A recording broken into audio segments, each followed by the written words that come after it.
जब तक राहुल गांधी कांग्रेस के अंदर रहेंगे, बीजेपी को तो बैठे बैठे सीट मिल गए हैं। 2024 की बात कर रहे हैं, अभी इनका कितना 20-30 सीट होगा, 2-4 सीट ज़्यादा ले आए कि कम ले आए, बीजेपी को क्या फर्क पड़ना है इसमें। बीजेपी तो फुल प्रचंड बहुमत से है ना। जो राहुल गांधी जी हैं उनका मानसिक संतुलन खराब हो गया है। इतने दिन पहले कहाँ थे? जब भारत टूटा था तो अब उतने दिन पहले कहाँ थे? अभी जोड़ने की बात कर रहे हैं आप, अभी बोल रहे हैं कि मैं तपस्वी हूँ, मैं शिव का भक्त हूँ, आप मंदिर में जा रहे हैं। अभी इसके पहले कब गए हैं वो मंदिर में? बताएं ना। तक रहा बात की नीतीश जी का, तो उनका कोई भरोसा नहीं है। आज आरजेडी में रहते हैं, कल भाजपा में आते हैं। अब पूर्णतः भाजपा में आएंगे तो फिर से हम लोग चुनाव के लिए उनको बोलेंगे कि आप चुनाव में आइए। हाँ, क्योंकि भाजपा एक्सेप्ट नहीं करेगी, क्योंकि उनका नाम पलटू राम है और वो वहीं सिद्ध कर चुके हैं अभी तक। एक बार फिर से मैं ग्राउंड जीरो पर मौजूद हूँ। आपको बता दें दिल्ली के कॉनॉट प्लेस में हम स्थित हैं। चलिए आम जनता से जानते हैं कि आखिर आने वाले लोकसभा चुनाव के लिए, जिसके लिए तमाम पार्टियां तैयारी कर रही हैं, विपक्ष हो पक्ष हो, यही देखा जा रहा है कि तैयारियां तेज हो चुकी है। चलिए जनता से जानने की कोशिश करते हैं। एक सर हमारे साथ मौजूद हैं, किस तरीके से वो पार्टी नजर रख रहे जानने की कोशिश करेंगे। सर आपका नाम क्या है और कहाँ से आए सर आप? मेरा नाम गोपाल अग्रवाल है, मैं उड़ीसा काटामांझी से आया हुआ हूँ। उड़ीसा से आए। सर ये बताइए, लोकसभा चुनाव की तैयारियां तेज हो रही हैं, क्या लगता है सर अगला प्रधानमंत्री किसको बनना चाहिए? मोदी के अलावा आपको कोई लगता है कोई विकल्प और है? मोदी तो एक ही है और क्या। और क्यों नहीं है विकल्प? क्या खासियत उनकी? नहीं, आपने मेरे को नाम बताइए ना विकल्प में कौन है, तो फिर मैं बताऊंगा कौन है विकल्प। आप मेरे को नाम बताइए ना। राहुल गांधी बताइए क्या? राहुल गांधी जब तक हैं तो बीजेपी को तो कोई हरा ही नहीं सकता। अच्छा, जब तक राहुल गांधी कांग्रेस के अंदर रहेंगे, बीजेपी को तो बैठे बैठे सीट मिल गए हैं, क्योंकि राहुल गांधी को ऊपर न कोई विश्वास करता और न विश्वास के लायक, उसके ऊपर विश्वास के लायक भी नहीं है। वो क्या बोलता है क्या नहीं बोलता उसको खुद को नहीं मालूम। वो 20 साल एक सांसद रहा, उसने क्या मुद्दे उठाए, उसने क्या मुद्दे उठाए? जो अमेठी उनकी गढ़ होती थी, अमेठी हार गई ना, कहाँ गई? वायनाड गई है। तो अमेठी से क्यों नहीं जीते भी हो? जब एक क्षेत्र से वो जीत नहीं पा रहे हैं तो उसको आप पीएम कैसे देखेंगे? मेरे को एक बात बताइए, आप अपन कैसे पीएम देख सकते हैं उसको? मतलब ही नहीं है, राहुल गांधी तो मतलब ही नहीं है। अच्छा सर आपको क्या लगता है, तो भारत जोड़ो यात्रा चल चुकी है, जिस तरीके से वो दमखम भर रहे हैं कि देश विभाजित है, देश टूटा हुआ है, हम एक करने का काम कर रहे हैं, मोदी जी का जो एजेंडा है उसको हरा देंगे, क्या कहेंगे? देश न टूटा था, न टूटा है, न टूटेगा। टूटा तो कांग्रेस है। कांग्रेस के जो निकल के बीजेपी में गए हैं, माधवराव सिंधिया हुआ और आपके माधवराव सिंधिया का लड़का ज्योतिरादित्य सिंधिया गए हैं, और एक वो कैलाश जाखड़ आए हैं, और भी कई हैं ऐसे जो बड़े बड़े दिग्गज कांग्रेस छोड़ के आगे लगता है कि अंतर कला कांग्रेस की चल रही है, लेकिन वो भारत जोड़ो यात्रा में ये कह रहे हैं कि देश टूटा हुआ। नहीं नहीं नहीं नहीं नहीं नहीं, अंतर कला तो कांग्रेस के अंदर जबरदस्त तरीके से है, इतना जबरदस्त तरीके से है कि आप 2024 की बात कर रहे हैं, अभी इनका कितना 20-30 सीट होगा, 2-4 सीट ज़्यादा ले आए कि कम ले आए, बीजेपी को क्या फर्क पड़ना है इसमें। बीजेपी तो फुल प्रचंड बहुमत से है ना, और प्रचंड बहुमत से ही आएगा। सर ये बताइए, आज कह रहे हैं हरियाणा में उनकी जो यात्रा है वो अभी फिलहाल रुकी हुई है, वो जम्मू तक जाएगी फिलहाल, आपको भी पता होगा। सर कह रहे हैं कि राहुल गांधी को मैंने मार दिया, राहुल गांधी भूल जाइए। पत्रकार जब उससे क्वेश्चन पूछ रहे हैं तो कह रहे राहुल गांधी को भूल जाइए, मैं एक तपस्वी हूँ। और जिस तरीके से कांग्रेस के चुनाव चिन्ह की उन्होंने व्याख्यान की है, कह रहे हैं कि जिस तरीके से कांग्रेस का चुनाव चिन्ह हाथ है, तो हम ऋषियों को, मुनियों को, इनफैक्ट उन्होंने भगवान शिव की भी चर्चा की है, भगवान शिव को, महात्मा बुद्ध को हम इसी मुद्रा में देखते हैं। कांग्रेस का जो चुनाव चिन्ह है वो अभय मुद्रा है, और मैं एक तपस्वी हूँ, क्या कहेंगे? नहीं, कांग्रेस का चुनाव चिन्ह तो अभय मुद्रा है। वो तुलसी, आचार्य तुलसी ने वो हाथ का निशान वो इंदिरा गांधी जी को दिया था, तो इंदिरा गांधी जी जब तक थे उस समय बरकरार रखे। उसके बाद में ये अभी ये राहुल गांधी आते तो हाथ ही गोल कर दिया, वो निशान ही गोल हो गया, समझ लीजिए आप। नहीं तो इंदिरा गांधी के टाइम में कि राजीव गांधी के टाइम में कांग्रेस बचा हुआ था। और मैं फिर बोल रहा हूँ, राहुल गांधी जब तक रहेगा, कांग्रेस बीजेपी को कहीं से भी डरने की जरूरत ही नहीं है। बीजेपी को डरने की जरूरत नहीं है। अभी भी जो क्षेत्रीय पार्टियां हैं उसमें भी बीजेपी आएगी, खाली एक छत्तीसगढ़ में कांग्रेस आने से आ सकती है, नहीं तो और मेरे को तो कहीं हिंदुस्तान में लगता है कि कांग्रेस कहीं आ जाएगी। अच्छा, आपको लगता है कि विकल्प ही नहीं है मुकाबले में? आप किसी को देखते? मुकाबले में है ही नहीं, मुकाबले में कोई है ही नहीं। मुकाबले में मुकाबला कहाँ होता है? मुकाबला होता है नेट टू नेट फाइट होती है, नेट टू नेट फाइट होना चाहिए ना। है ये 353 में है, ये 30-35 में, कहाँ मुकाबला है? 10% में आ गए हैं।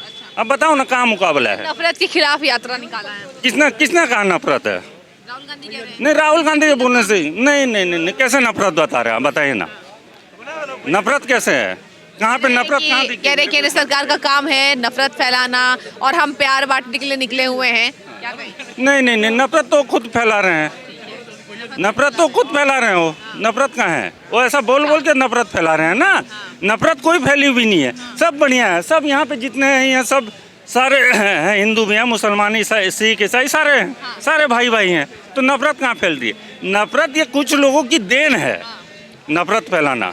कोई नफरत फैलानी। परिवारवाद के। आपका क्या नाम है, कहाँ से आए हैं आप? जी मैं अनुज सिंह हूँ, सिवान बिहार से। बिहार से है। ये बताइए क्या लगता है 24 की तैयारियां तेज हो चुकी है, राहुल गांधी भारत जोड़ो यात्रा पर निकल चुके हैं, कह रहे हैं देश को विभाजित कर दिया है मोदी जी ने, हम बांटने के लिए नहीं निकले हैं, जोड़ने के लिए निकले हैं। किस तरीके से देख मैं तो पहली बात ये कहना चाहता हूँ आपके चैनल के माध्यम से कि जो राहुल गांधी जी हैं उनका मानसिक संतुलन खराब हो गया है। इतने दिन पहले कहाँ थे? जब भारत टूटा था तो अब उतने दिन पहले कहाँ थे? अभी जोड़ने की बात कर रहे हैं आप, अभी बोल रहे हैं कि मैं तपस्वी हूँ, मैं शिव का भक्त हूँ, आप मंदिर में जा रहे हैं। अभी इसके पहले कब गए हैं वो मंदिर में? बताएं ना। सारा कह रहे हैं मोदी जी मजबूर करते हैं लोगों को पूजा करने के लिए, क्या कहेंगे? नहीं नहीं नहीं नहीं, मोदी जी कहाँ मजबूर कर रहे हैं? मोदी जी कहाँ मजबूर करते हैं? मोदी जी मजबूर नहीं करते हैं। मोदी जी बोलते हैं कि भी पूजा करने से आदमी का मन शांत रहता है, उसको आगे के रास्ते दिखते हैं, इसीलिए पूजा करने के लिए वो किसी को मजबूर नहीं करते हैं। कि भी ऐसा नहीं बोल रहे हैं कि भी तुम मजबूर हो कि पूजा करो, कि मेरे बोलने से पूजा करो, ऐसा नहीं है। क्या लगता है इसलिए राहुल गांधी पूजा कर रहे हैं क्योंकि उन्होंने देखा है प्रभावित हुए हैं भाजपा से। हो सकता है कि मोदी से प्रभावित हुए हैं और वो पूजा करने में लगे हैं। और जहाँ तक रहा बात कि राहुल गांधी का, तो वो अभी भविष्य में सपना ना देखे तो बेहतर होगा। सपने आप कह रहे हैं सपना ही ना देखें, कह रहे हैं मुकाबले में हराएंगे, विपक्षी हाई लेवल मीटिंग चल रही है। देखिए सबसे बड़ा बात है कि मुकाबला बराबरी के लोगों से होता है। कहाँ है बराबरी में? बताइए ना आप। इनको कोई आगे लेके जाएगा तब तो प्रधानमंत्री बनेंगे। अभी 17-18 लोग नाम अपना नाम दे चुके हैं कि हम पीएम बनेंगे। हमारे बिहार से नीतीश कुमार जी हैं और ममता जी भी हैं लाइन में, बहुत लोग हैं, आप देख सकती हैं, आपको तो बहुत जानकारी होगी। लेकिन ये कहीं भी नहीं है, कहीं भी नहीं। नहीं। अभी इसके बाद तो बिहार में क्या चल रहा है शुभम जी? आप बिहार की राजनीति से वाकिफ हैं। अनुज जी क्या लगता है बिहार में क्या चल रहा है? नीतीश कुमार जो जिस तरीके से गठबंधन कहीं ना कहीं देखने को मिल रही है उनकी राजनीति, क्या लगता है सफल हो पाएंगे या फिर उन्हें वापस लौटना पड़ेगा? देखिए पहली बात है कि वो सफल तो है नहीं कहीं से भी। बिहार में इतने लोग दारू पी के मरे हैं, आपको वो जानकारी होगी, न्यूज़ के माध्यम से देखे होंगे आपने। हम जमीन से वही शराबबंदी योजना कारगर नहीं सफल नहीं है। नहीं सफल नहीं है, पूर्ण तरह से असफल है। और जहाँ तक रहा बात की नीतीश जी का, तो उनका कोई भरोसा नहीं है। आज आरजेडी में रहते हैं, कल भाजपा में आते हैं। अब पूर्णतः भाजपा में आएंगे तो फिर से हम लोग चुनाव के लिए उनको बोलेंगे कि आप चुनाव में आइए। हाँ, क्योंकि भाजपा एक्सेप्ट नहीं करेगी, क्योंकि उनका नाम पलटू राम है और वो वहीं सिद्ध कर चुके हैं अभी तक। आपने देखा होगा कि अभी जहाँ थोड़ा सा सत्ता का लालच हुआ, उनको बस सीएम बन के रहना है, पीएम का सपना देख रहे हैं। उनके बड़े बड़े पोस्टर लगे हैं उनके आवास के बाहर कि बदलाव होगा, देश देख रहा है। क्या देख रहा है देश, बताइए ना। हम तो बिहार से हैं ना, बीपीएससी का पेपर लीक होता है हर, आप तो देख रही ना क्या हो। फौज है, अच्छा मान लीजिए किसी का किसान का बेटा है, कोई तैयारी कर रहा है, कोई लकड़ी बेचने वाला का बेटा तैयारी कर रहा है, और सबका माँ बाप कितना आस लगाता है कि भाई मेरा बेटा तैयारी करके आगे बढ़ेगा, पढ़ेगा, लिखेगा। यहाँ भी दिल्ली में आकर लोग तैयारी करते हैं बीपीएससी यूपीएससी का। क्या होता है? पेपर लीक हो जाता है, आप उस पर एक्शन नहीं लेते हैं। दारू असफल है, आप उस पर एक्शन नहीं लेते हैं। आपकी सत्ता बस कैसे भी चाहिए, हमको सत्ता में रहना है, हाँ, उसका मलाई चाहिए उनको। बिहार गर्त में चला जाए, बिहार का दोहन कर रहे हैं। इनका पुलिस प्रशासन पूरी तरह फेल है हर जगह। क्या चल रहा है? कुछ नहीं हो रहा है, कहीं विकास नहीं बिहार का, नहीं। सर आप ये बताइए एक बात मुझे कि जिस तरीके से राहुल गांधी कह रहे हैं कि मेरी इतनी चर्चा क्यों हो रही है, पहले तो कहते हैं कि मीडिया मुझे नहीं दिखाती है, जब मीडिया उन्हें दिखा रही है तो कह रहे हैं कि मेरी चर्चा क्यों होती है, मैं पहला नहीं हूँ इंसान जो पैदल चल रहा है, किसान पैदल चलते हैं, मजदूर पैदल चल रहे हैं। क्या लगता है मजदूरों और किसानों को साधने की एक कोशिश है या फिर ध्यान आकर्षित करने के लिए राहुल गांधी का यह बयानबाजी है? राहुल गांधी का यह ध्यान आकर्षण करने के लिए ये बयान है, क्योंकि राहुल गांधी जो भी बात करते हैं उनकी बात को लोग मजाक में लेते हैं, सीरियस नहीं लेते हैं। अब मोदी की बात देखिए, मोदी अगर कुछ बोलता है तो देश उस पर अमल करता है, इम्प्लीमेंट करता है। कोरोना के टाइम में बोला ना ताली बजाओ थाली बजाओ, तो लोग माने कि नहीं माने। अब राहुल कुछ बोलने से लोग क्या उसका हंसी उड़ाते हैं, उसका मजाक बना लेते हैं एक लोग, क्योंकि उस आदमी को वो तो लीटर में नापता है, तेल में नापता है, तो वही चीज़ है और क्या। और मेरे हिसाब से तो कांग्रेस का भविष्य भी भविष्य नहीं है। हाँ, चलिए, आप लोग कहाँ से आए हैं, क्या नाम है आपका? मिर्जापुर से हूँ। हाँ, यहाँ काम करता हूँ। ठीक है, भाग के आया गांव में, बुलडोजर चलवा दिया, मेरे दुकान पर बुलडोजर चला दिया। कहा नया दुकान बना के दूंगा, जब नई दुकान बन गई तो उसको नीलामी करा दिया बड़े बड़े लोगों को। मैं फुटपाथ पर आ गया, अब दिल्ली में आया, जॉब कर रहा हूँ 12-13 हज़ार की। बुलडोजर से आप कहीं ना कहीं नाराज चल रहे हैं। सर ये बताइए, मतलब तोड़ दिया दुकान, बस कहते हैं हिंदू हो, हिंदू हो, हिंदू का दुकान तोड़ दिया और किसी और के हाथ बेच दिया। किस चीज की दुकान आप चला? फल की दुकान थी मेरी। किसकी? फल की। फल की दुकान थी। अच्छा, क्यों तोड़ा गया, क्या कह के तोड़ा गया, नोटिस कहा दिया गया गया कि नहीं, कहा गया कि आप लोग अवैध हैं। हम लोग 80-90 साल से वहाँ पर थे।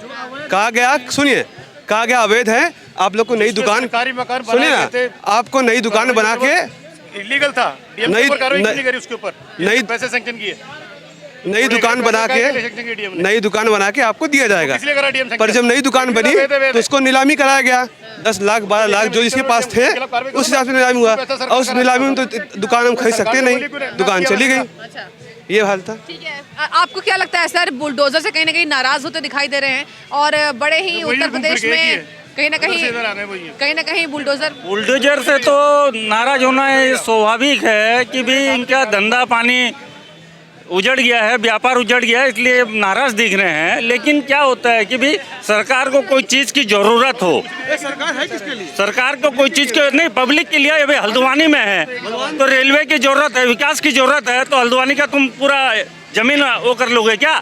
अभी हाईवे के ऊपर में, एक्सप्रेस वे के ऊपर में जमीन का मुआवजा दिया ना गवर्नमेंट ने।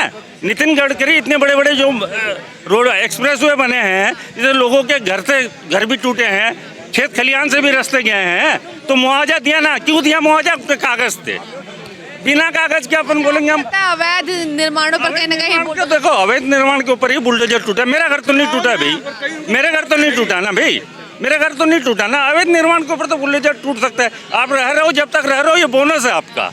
आप रह लिए 30 साल, 40 साल, 50 साल जो भी रह लिए, ये आपका बोनस है। जिस दिन सरकार को अगर जरूरत पड़ेगा उस दिन वो उसको तोड़ेगा।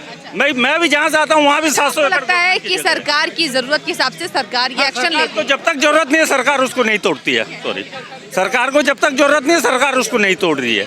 जरूरत है तो सरकार उसको तोड़ेगी ना भाई। विकास के लिए तो कोई चीज को करना पड़ेगा ना। बताइए, आप कहाँ से आए हैं, क्या नाम है आपका? 24 में किस तरीके से देख रहे हैं प्रधानमंत्री की रेस में कौन है? मैम नरेंद्र मोदी जी है। नरेंद्र मोदी जी। क्यों है नरेंद्र मोदी, क्यों अच्छी लगते हैं? मैम नरेंद्र मोदी जी इसलिए अच्छे लगते हैं, मैम मैं जम्मू से आता हूँ। हमारे यहाँ पे जो चेंजेस हुए हैं, मैं जम्मू से आता हूँ, रजौरी से। अभी भी आपने देखा वहाँ पे भी अटैक हुआ, अभी बम फटा हुआ था, यहाँ पे विस्फोट हुआ था, तो वहाँ पे मैम काफ़ी चीज़ें चेंज हो गई। आप कश्मीर की स्थिति कहीं ना कहीं बदली है आपके हिसाब से? देखिए, युवाओं का कहना है कि कश्मीर की जो पहले स्थिति थी वो काफ़ी हद तक बदलने की कोशिश की गई है और यही शायद कारण है कि प्रधानमंत्री को लोग ज़्यादा पसंद कर रहे हैं। ये बताइए, मुकाबले में कौन है, क्या लगता है? मैम कोई नहीं है मुकाबले में। मैम आप भी मीडिया वाले हो, आप भी जानते हो पहले लाल चौक का क्या हाल था और अब क्या हाल है। मनमोहन जी के टाइम पे आपने देखा था पाकिस्तान के झंडे कैसे लहराते थे वहाँ पे, अब वहाँ पे लगा रहे। अब हम आज जाइए वहाँ पे, आप करिए कवरेज, पता चलेगा आपको कश्मीर से जो 370 हटाई प्लस जो नज़रमंद लोग थे उनको जो मतलब बहकाते थे वहाँ के युवाओं को, मुस्लिमों को पत्थरबाज जो बनाते थे, वो उन सबको अब साइड में रख दिया। अब बिल्कुल सही चल रहा है, बिल्कुल परफेक्ट, बहुत बढ़िया। मुकाबले में किसी को देख नहीं रहे, मोदी जी आएंगे? यस मैम, बिल्कुल। और कौन कौन से काम उनके अच्छे लगते हैं? मैम बाकी अब सेंटर दिल्ली का तो मैम पता नहीं, अब दिल्ली में देख ही रहे हैं आप, केजरीवाल जी को जिता कर।